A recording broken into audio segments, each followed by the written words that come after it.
Naku po mga kapatid, naglunsad ng kampanya si US President Donald Trump para buwagin ang International Criminal Court, mga tol. At sinabihan niya rin yung kanilang mga kaalyadong bansa ng Amerika na dapat hindi makipagtulungan dito sa ICC or else. Pag-usapan natin to, samahan ninyo ko.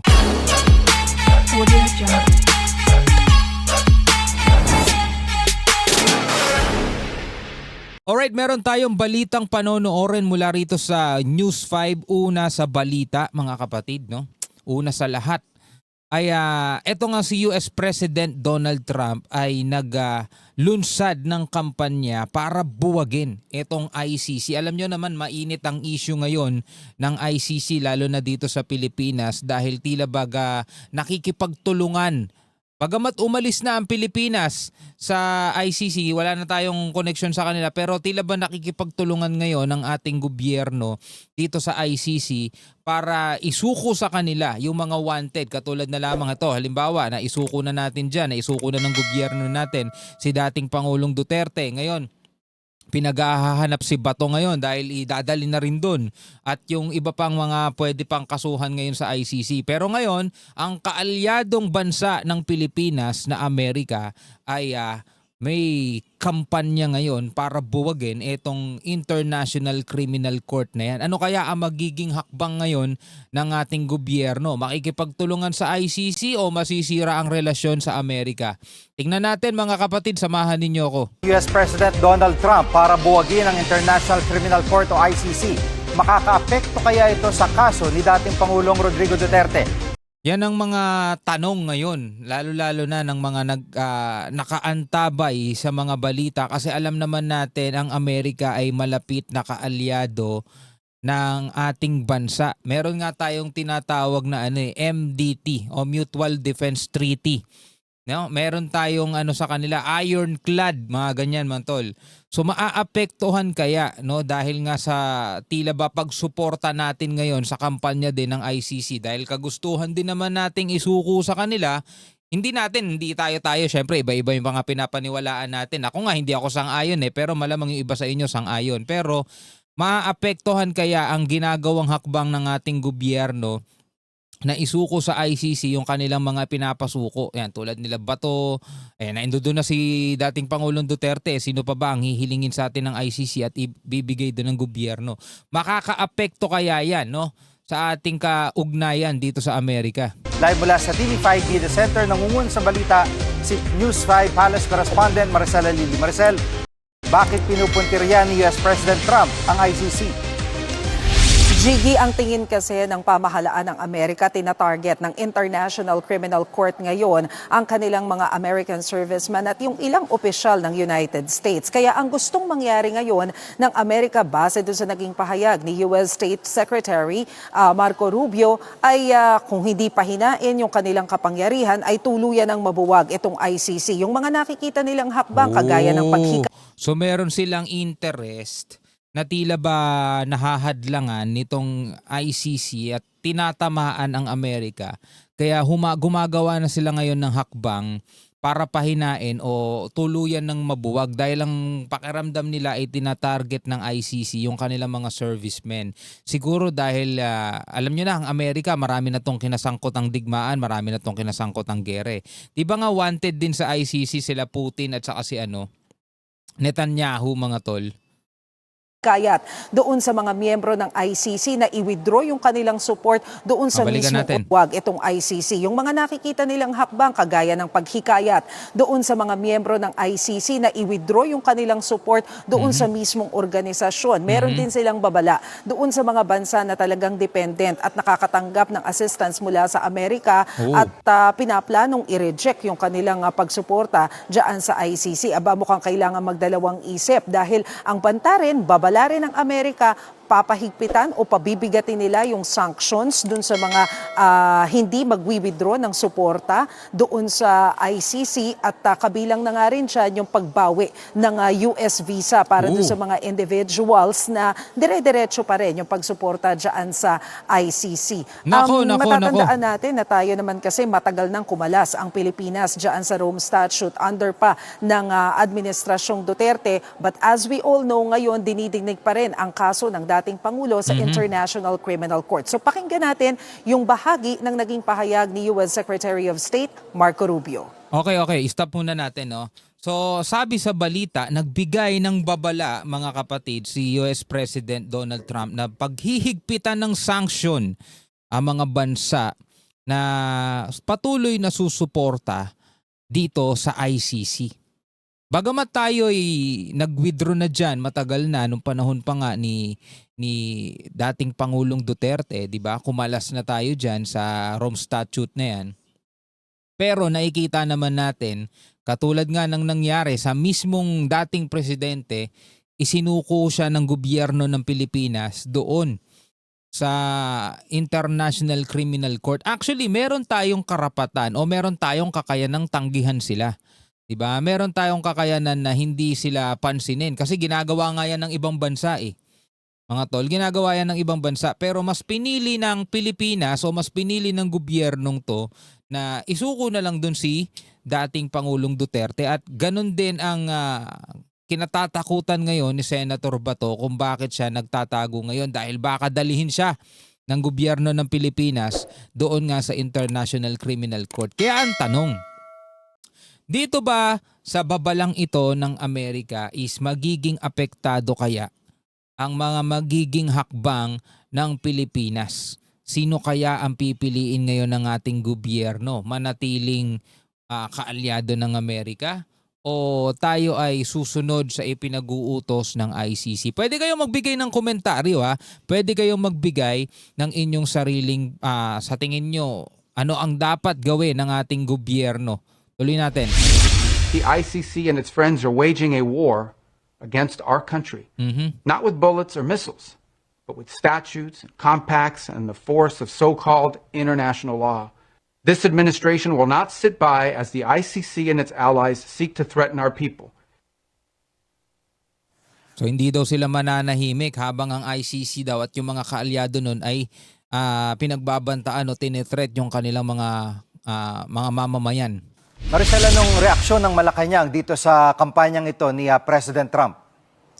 Jiggy, sinubukan natin kunan ng reaksyon ng Malacanang tungkol nga dito sa kampanya ng Amerika. Pero tumanggi sila na magbigay ng komento dahil ang paliwanag ni Palace Press Officer Claire Castro, hindi naman sakop ng ating gobyerno kung anuman ang polisiya ng United States. Jiggy. Malamang talaga, hindi naman natin sakop yun kung anong polisiya ng Amerika. Di ba nga yung nakipag-usap tayo para pababain man lang yung taripa, di ba? Anong ginawa sa atin mga tol? 1% ba yung ibinawa sa atin? Mula dun sa 20%, naging 19%, di ba? My goodness. Di ko nga alam mga tol kung ano bang tingin sa atin ng US eh. Pero maganda na rin dahil nga nakikita naman nating suportado nila tayo pagdating sa mga equipment, pagdating sa mga military, drill, yan, nandiyan sila.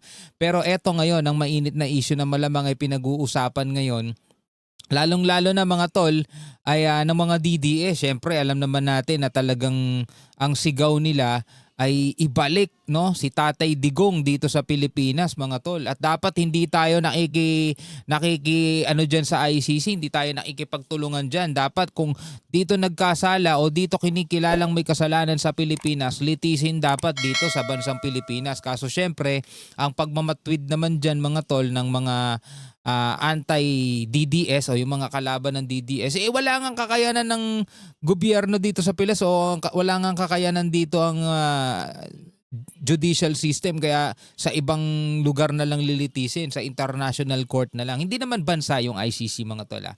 Bagamat nandoon sila sa The Hague, Netherlands, pero yun ay International Criminal Court, doon nililitis yung mga malalaking tao, mabibigat na tao na hindi kaya litisin doon sa kanilang sariling bansa kaya doon dinadala. So ngayon, ang ating gobyerno ay Masasabi ba nating hindi nakipagtulangan? Kitang-kita na nga natin, isinuko natin yung dating Pangulo dun mismo. At ngayon, hinahunting pa si Bato dahil balak na rin dalhin dun. So ngayon, ano kaya ang magiging aksyon ng ating gobyerno? Kulang kasi yung kulang kasi yung komento Ganun lang yung sinabi ng Malacanang Isa tayo sa mga kaalyadong bansa ng Amerika. Ano Yan. ang magiging implikasyon nito sa Pilipinas Yan. at sa kaso ni dating Pangulong Duterte? Oo, Jiggy, kanina kinausap natin ang isang ICC accredited lawyer, si Attorney Joel Butuyan, at sinabi nga niya na nakakabahala itong ginawang pahayag ng Amerika laban sa ICC dahil kilala daw ang Amerika doon nga sa pagpapa-implement ng rule of law, international law. Pero parang ngayon gusto nilang mawala na sa kanila yung titulo na yon dahil ang nakakahanay daw nila sa mga ganitong klase ng pahayag ay ang mga bansang Russia, North Korea at China. Pero ang sinabi ni attorney, mukhang sa ngayon wala naman siyang nakikita na anumang epekto nitong pahayag na ito doon sa kaso ni former President Rodrigo Duterte. Dahil Wala na, nandoon na yun 'Diba? Ang magiging epekto na lang nito dahil alam nyo naman ng US, mahilig mahilig mang pressure yan mga tol. Kapag hindi mo sila sinuportahan, katulad na lang halimbawa, 'di ba, nagalit si Trump nitong nakaraan at walang sumuporta sa kanya doon sa pagpapadala ng mga warship dito sa Strait of Hormuz. Nanawagan siya noon Yung mga tinawagan niya mga bansa, walang tumugon sa kanya, nagalit siya mga tol. At yung iba nga, inaalisan niya na ng suporta. Pero hindi natin alam kung kaya niya bang gawin yun sa Pilipinas, no? ang tingin niya, kaya naman daw naglabas ng pahayag na ganito ang Amerika dahil doon sa paghabol ng ICC, doon sa krimen na nangyari sa Afghanistan, kung saan alam natin na inukupa ng US yung ilang bahagi nila dyan, at yung issue ng pag-atake ng Israel sa Palestine. So pagdating dito sa kaso ni former President Rodrigo Duterte, sabi nga, baka nga daw mas maging advantageous pa sa Amerika kung sakaling maparusahan etong dating Pangulo dahil alam naman daw ng US na ang dating Pangulo ay pro-China. Pero ang tingin nila, hindi mangyayari yung pag-withdraw ng majority ng members ng ICC sa kabila ng panawagan ng US. Nasa 125 more or less yung members ng ICC. Sabi kasi nila, malaki pa rin daw yung impluwensya ng Europe dito sa mga bansang ito at i-consider din yan. Siguro kung meron man daw mag-withdraw ng support, yun nga yun talagang totally ay dependent sa Amerika pagdating doon sa mga assistance. Yung mga dependent sa Amerika, yung talagang hindi kayang mabuhay nang wala ang Amerika. Yun yung tipong magiging susunod talaga sa US. Kabilang kaya doon ng Pilipinas? Well, gusto ko ulit malaman ang inyong opinion tungkol dyan. Ako mga tol, napaka-importante sa atin ng ating alyansa sa Amerika, sa totoo lang. Lalo na ngayon mga tol, na meron tayong kinahaharap na isang higanting bansa din mga kapatid. At maraming mga Pilipino ang US supporter din. No? Maraming mga Pilipino ang sumusuporta din sa Amerika. So far, ang nakikita nilang immediate effect niyan, sa ngayon daw kasi nasa 11 high-level officials ng ICC ang napatawan na ng sanctions ng Amerika. Dalawa sa mga ito, kasama doon sa mga nag-handle ng kaso ni FPRRD. So, ibig sabihin, dahil meron silang sanctions, hindi na daw sila makagamit, for example, ng mga bangko dahil pinagbawalan na silang gamitin, binan na sila ng mga US banks. Nako, yun lang. Tapos ay hirap na rin silang makagamit ng mga TNVS dahil kinancel na daw yan. Nako, yun lang. Yung mga ganitong bagay daw yung nagpapahirap dito sa mga high-level officials na to sa ICC. Pero wala naman daw silang nakikitang anumang epekto nito pagdating doon sa neutrality, sa pagdinig sa kaso. Pakinggan natin ang sinabi ng ICC accredited lawyer. Well, ito ay ICC accredited lawyer mga tol. Siyempre, hindi natin maiiwasan, may onting bias yan dun sa ICC mga tol. Kailangan talaga ang magsasalita dyan, hindi accredited ng kahit na sino man. Hindi siya US lawyer o hindi siya ICC accredited lawyer. Ano kaya ang tingin dyan ng ibang neutral na abogado? Well, aalamin natin yan sa mga susunod. Pero kung ikaw ang tatanungin, mga kapatid, sa tingin mo ba ay dapat hindi makipagtulungan ng ating gobyerno sa ICC in terms of hulihin, isuko sa ICC yung mga hinahanap nilang tao, yung mga wanted sa kanila. Ano sa tingin ninyo? Pwede kayong magbigay ng sarili ninyong komentaryo sa ibaba. Hanggang sa muli mga kapatid. Peace out.